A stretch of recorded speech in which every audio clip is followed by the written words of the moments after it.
40 কোটি বাজেটের শের মামুন কইছিল 40 কোটি বাজেট দিলে শের বানাবো। হাই রে হাই, কত চাপা মারলো, দেখা যাক এবার কি করে।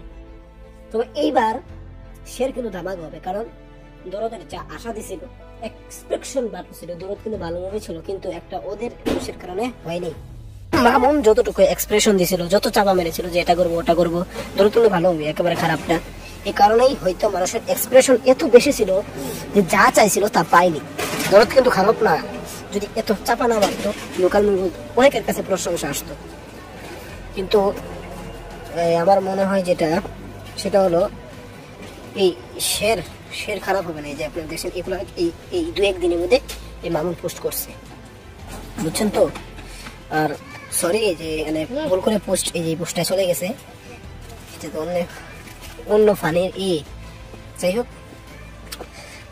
আসতেছে, শের ভালো হবে, আমার এক্সপ্রেশন আছে, ওর উপর এখন ভরসা আসে। কারণ ওই যদি তত চাপা না মারে, কারণ মানুষ তো এই আশা নিয়ে যাবে যে মামুন এত চাপ মারবে, তেমন কিছু হবে না।